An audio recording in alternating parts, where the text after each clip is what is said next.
Hey fellow world dwellers, it's Angry Turtle, and yes, I'm coming back with another video because we just received update to the PTS, and of course I'm going to cover the patch notes and actual changes in game. In the same time, I didn't forget about my test between anti-armor and aristocrats. I'm working on that.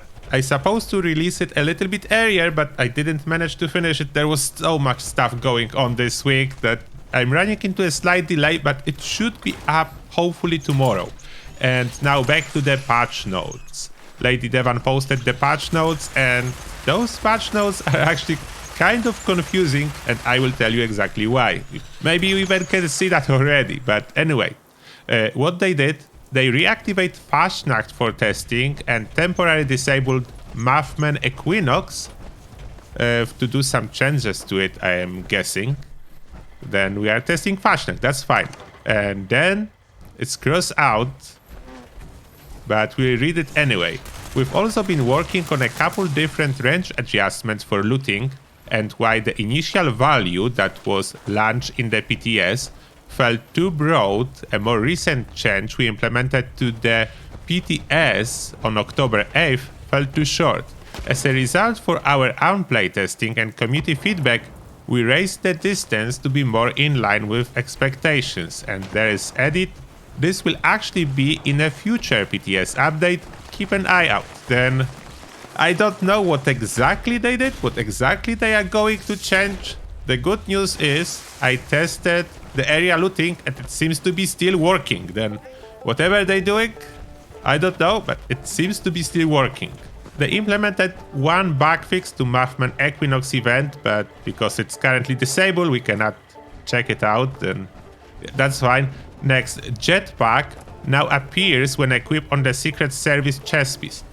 You probably are aware about the bug that quite often you had invisible jetpack on the Secret Service chest piece. It was quite frequent bug for me at least. Then they addressed that in here. And now, even more confusing stuff. Features. Local looting. The local looting feature now works with meat piles, and yes, we know, but not from this patch, but from previous patch. Therefore, I don't know why this note is in here. I can't actually crack it. Next, the local looting feature now is no longer available after a player gathers all items for the nearby corpses. And that's more like a bug fix, like you cannot loot nothing forever, then that's good. Next, selecting loot all from a corpse will now loot all ammo instead of prompting a slider. It never prompted a slider for me before. Maybe there was a bug with that? I cannot really tell. Next, highlighting. Turning on highlight corpses after killing creatures now highlights their corpses. Then basically what they're saying that highlighting corpses works now. It was working before, but quite inconsistent. Maybe there will be improvement. I cannot really judge it 100% after like more extensive testing. And perks, that's super surprising. I wasn't expecting that. Look at that. Explosive perks no longer increase the damage players take from their own explosives. Of course, I was testing that, but from this description, like, what? I was like, what? You're trying to make the game easier or more consistent or more complicated? I don't know. And as PTS is live, then we, of course, tested a lot of this stuff. Then let's go over it one by one.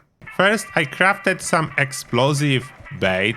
I equipped all the perks required to hopefully boost the damage as much as possible, as I was interested if Fastnacht can be still sabotaged by explosive bait. You probably know that was pretty annoying when someone was going in there, killing all the bots, and then you were not able to complete it.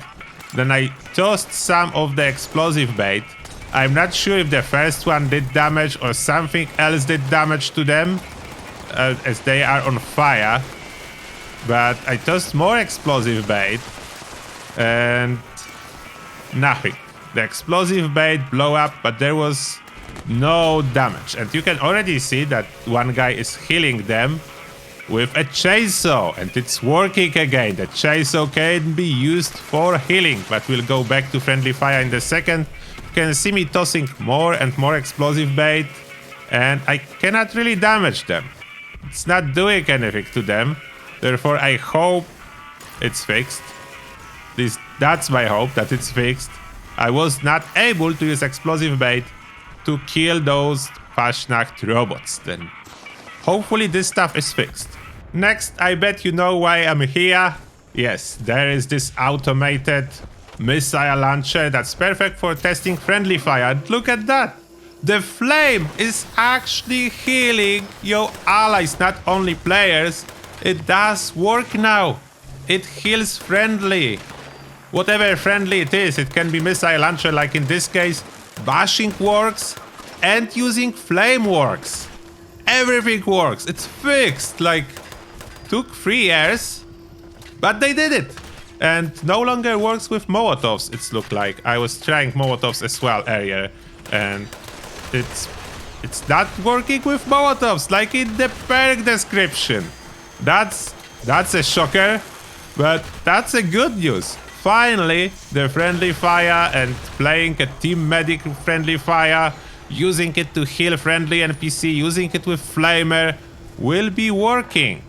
It does even work with the Legacy Flamer. It doesn't matter what Flamer, basically like all the flame weapons now work. Melee, range, doesn't matter. It does work with friendly fire.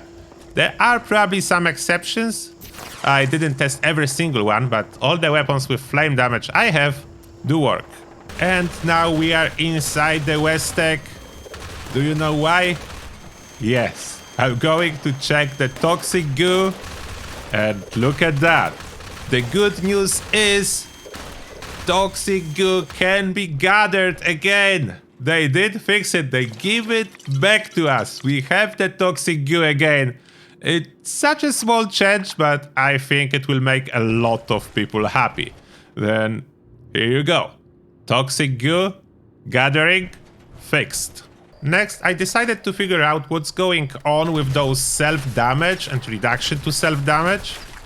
Even though I exited the team to don't have any bonuses from teammates, I wasn't able to damage myself with my Gauss shotty, and that's anti-armor, what was a surprise. Then I decided to check what if I unequip fireproof, and yes, it does still do self-damage to me if I unequip the fireproof. Then that's still required. It's not like you can run without fireproof if you want to avoid self-damage, then that's not what they changed. I was testing further with different weapons, shooting the ground to figure out what will happen. Spoiler alert, Legacy was an instant kill, then we'll skip that here. It still works the same. I try my explosive Gatling gun, 0 self-damage as well. And if you take a look on my torso, I don't have any anti-explosive mods. It's a jetpack, secret service with a jetpack. And as I said about the legacies, when I try to fire TSC Flamer, yeah, it burned me still and do a lot of damage. No big changes into this category. And then I grabbed my 2-shot grenade launcher to see how that works. And I was doing self-damage, but not too much, to be absolutely honest. As you can see, it's not a lot of damage. Then I was like, okay, let's figure out what's changed. And explosive perk is Demolition Expert. I unequip it to see if there will be a difference, and there's no difference. Then I figured that's what they changed, and that's how I'm taking less damage. Demolition Expert no longer increases damage you do to yourself. And then when I remove Bloody Mess perk card, you can see that my damage to self was much lower, which means general damage boosters still affect damage you do to yourself, but Demolition Expert is not taken into consideration when game is calculating your self-inflicted damage from explosives. What's a huge change, because that 60% extra damage is not being used against you, and that's causing most of the conventional explosive weapons to do 0 damage to me, or very little damage. Then that's a really welcome change. I don't know why actually it was done, but I'm not complaining.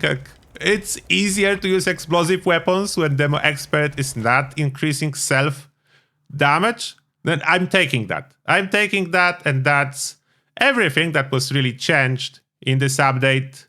If you have any questions, please let me know. If you found something new with this update I didn't cover in here as well, please let me know in the comments. And now, as always, thank you a lot for watching, and see you all in the next one.